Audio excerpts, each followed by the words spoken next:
नमस्ते फ्रेंड्स। आज के वीडियो में हम ऐसी 5 चीज़ें देखने वाले हैं। अगर उससे आप इम्प्लीमेंट करोगे तो आप टॉपर बन सकते हो। आपकी जो भी कैपेसिटी है वो 10% से बढ़ने वाली है। आप आखिर तक ये सब चीज़ें देख लीजिए, समझ लीजिए। ये 5 चीज़ें आपको 10% कैपेसिटी बढ़ाएगी। अगर आपकी कैपेसिटी 60% की है तो आपको 70% मिल सकते हैं। अगर आपकी कैपेसिटी 70 की है तो आपको 80 मिल सकते हैं, 80 है तो 90 मिल सकते हैं, अगर 90 है तो आपको 95 प्लस मिल सकते हैं। आप टॉपर बन सकते हो और हर टॉपर यही चीज़ें करता है। बहुत कॉमन सी चीज़ें हैं, मैं आपको बताने वाला हूँ, आप मेरे साथ चलिए। पहली चीज़ है the things that get schedule are the things that get done. The things that get schedule are the things that get done. वही चीज़ें पूरी होती हैं जो हम शेड्यूल में लिखते हैं। हमें लिखना पड़ता है कि हम कौन से टाइम में कौन सी चीज़ पढ़ने वाले हैं, उसका हमें शेड्यूल बनाना चाहिए, टाइम टेबल बनाना चाहिए। ये सबसे पहली महत्वपूर्ण बात है। मैं आपको बताता हूँ कि मैंने हर्षवर्धन जैन सर उनका एक बार सुना था।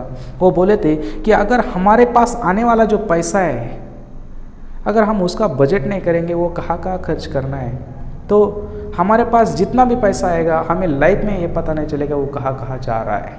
तो इसके लिए हमें इसका बजट करना पड़ेगा, कितना परसेंट हम इन्वेस्ट करने वाले हैं, कितना परसेंट हम सेव करने वाले हैं, कितना परसेंट हमारे पास कैपिटल रहने वाला है और कितना पैसा हम डोनेशन करने वाले हैं वगैरह वगैरह।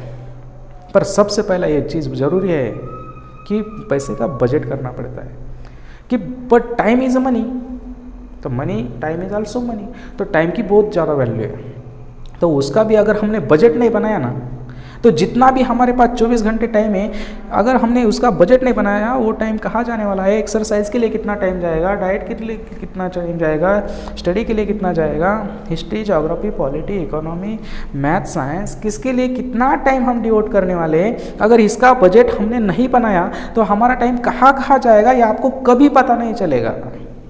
इसीलिए आपको सबसे पहले क्या करना है कि आपको शेड्यूल बनाना है, आपको टाइम टेबल बनाना है और वो प्रॉपरली फॉलो करना है।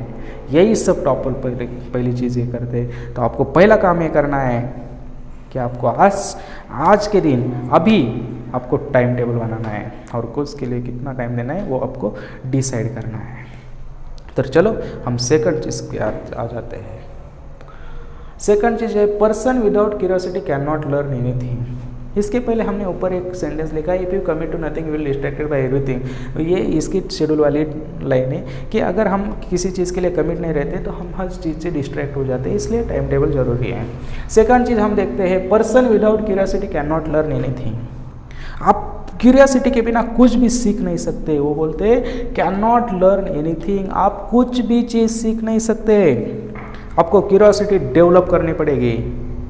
मतलब अगर हम जो कुछ पढ़ रहे हैं तो हमें क्यूरियोसिटी होनी चाहिए कि ऐसे क्यों हो रहा है, इसके आगे क्या होने वाला है। अगर ये क्यूरियोसिटी हमारे अंदर नहीं होगी तो हम कुछ भी सीख नहीं सकते।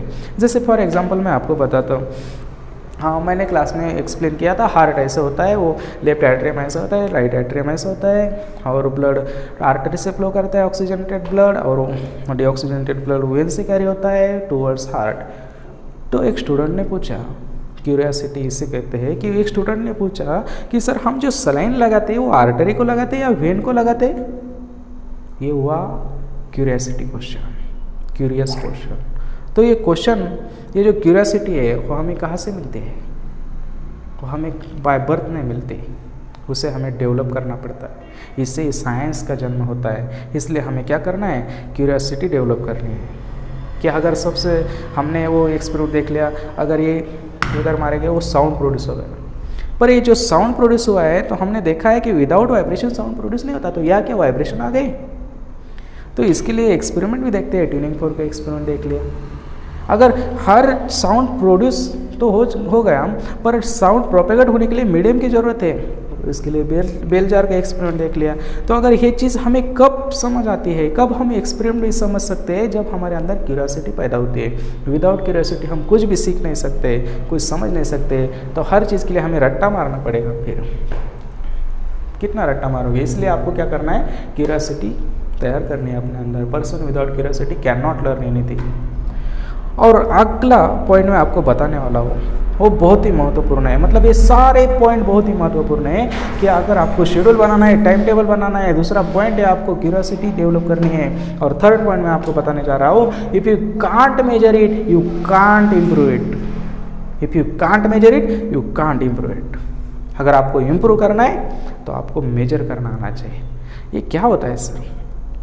तो अगर आपको वेट लॉस करना है तो पहले आपको मेजर करना पड़ेगा कि आपका एक्चुअली वेट का कितना है। अगर आपको ये समझ आ गया कि आपका वेट इतना है तो आपको समझ आएगा कि आपको कितनी एक्सरसाइज करनी है, कितना डाइट लेना है। पर सबसे पहले ये इम्प्रूवमेंट कहाँ से होगी कि आपको पहले वेट मेजर करना पड़ेगा। अगर आपको वेट बढ़ाना है तो भी आपको पहले मेजर करना पड़ेगा कि आपकी आज के दिन में आपका वेट कितना है। तो आप देखेंगे कि आपको कितना एक्सरसाइज करना है, कितने डाइट लेना है। तो without if you can't measure it you can't improve it. अगर आप मेजर नहीं कर सकते आप इम्प्रूव नहीं कर सकते। इसीलिए हाँ, मैं क्लास में हर चैप्टर के बाद टेस्ट लेता हूँ। वो टेस्ट इसलिए लेता हूँ, ऐसा एक भी चैप्टर नहीं गया कि उसके ऊपर हमने टेस्ट नहीं लिए। वो टेस्ट इसलिए ली जाती है कि हर स्टूडेंट उसका खुद का एनालिसिस कर पाए कि वो कितना कौन से एरिया में वीक है। वो उसका एनालाइज करेगा, वो मेजर करेगा मैं किस एरिया में वीक हूँ, तो अगले टाइम में वो उस चीज़ को इम्प्रूव करेगा। इसलिए मेजर करने का वो सबसे तरीका है, आसान तरीका है कि आपको हर रोज़ भी नहीं तो हर चैप्टर के ऊपर आपको टेस्ट देनी चाहिए। टेस्ट देने से आप इम्प्रूव जाते हैं। इसलिए वो थर्ड पॉइंट मैंने दिया, if you can't measure it you can't improve it. और फोर्थ पॉइंट मैं देता हूँ कि in case you have not revise there is nothing which can save you.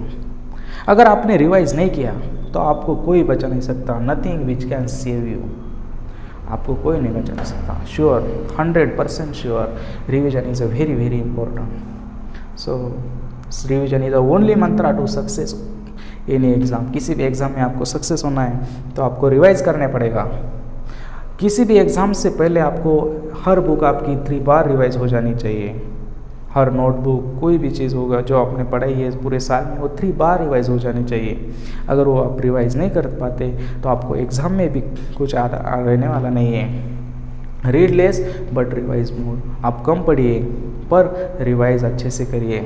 Her rose revise करते रहिए, तभी आप एग्ज़ाम में कुछ लिख सकते हैं। और ये 5वां पॉइंट मैंने दिया है वो है स्टडी रेगुलरली। कुछ बच्चे क्या करते हैं कि एग्ज़ाम से पहले स्टडी करते हैं 10 दिन 15 दिन। वो बोलते हैं कि उस टाइम में हम कवर कर लेंगे। कुछ नहीं कवर होता। 10-15 दिन में 2 चैप्टर भी कवर नहीं होते हैं। तो स्टडी रेगुलर कीजिए। तो मैं हर बार एक मृणाल सर का एक एग्जाम्पल मैं बच्चों को देता रहता हूँ कि मृणाल सर ने एक बार बोला था कि अगर एक आलमंड है, आलमंड मीन्स बादाम। अगर एक आलमंड आप हर रोज़ एक एक खाते हैं, आपको 30 आलमंड दिए, आप हर रोज़ एक एक आलमंड खाते हो तो 30 दिन में कितने हो गए? 30 आलमंड हो गए। तो 30 दिन में कोई बच्चा कहेगा कि ये हर रोज़ का काम मुझे नहीं चाहिए। मैं क्या करता हूँ, ये 30 बादाम लेता हूँ, 30 आलमंड लेता हूँ, ये मैं महीने के आखिरी दिन खा लूँगा। ये 30 बादाम मैं आखिरी दिन खा लूँगा।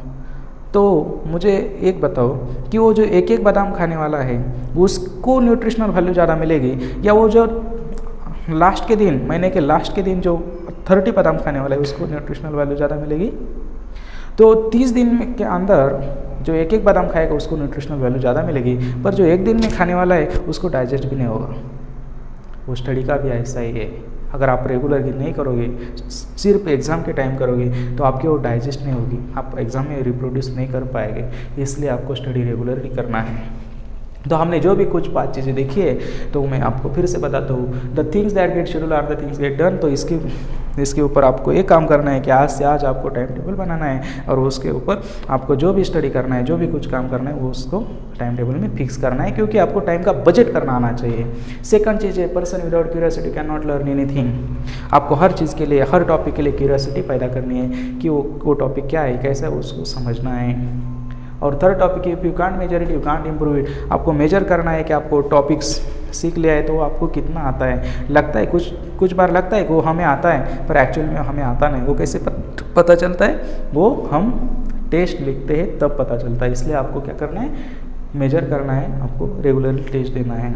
इन case you have not revise there is nothing which can save you. अगर आप रिवाइज नहीं करते तो आपको याद भी नहीं रहने वाला है। इसका आपको रिवाइज रेगुलरली करना है, 3 बार एटलीस्ट करना है। स्टडी रेगुलरली, हर रोज़ आपको कुछ टाइम स्टडी के लिए निकालना है। 20 घंटे 20 मिनट, 25 मिनट, 1 घंटा, कुछ भी निकालो, पर वो आपको निकालना है। ये 5 चीज़ें अगर आप अच्छे से समझ लेते हो तो आपके अंदर 10% की आपकी ग्रोथ हो सकती है, पर इसे इम्प्लीमेंट करना बहुत ज़रूरी है। अगर ये 5 चीज़ों में से आपको एक भी चीज़ अच्छी लगी हो तो वीडियो को लाइक कीजिए, शेयर कीजिए, सब्सक्राइब कीजिए, और इसमें से कौन सी चीज़ आपको बहुत अच्छी लगी वो आप कमेंट बॉक्स में लिखिए। धन्यवाद।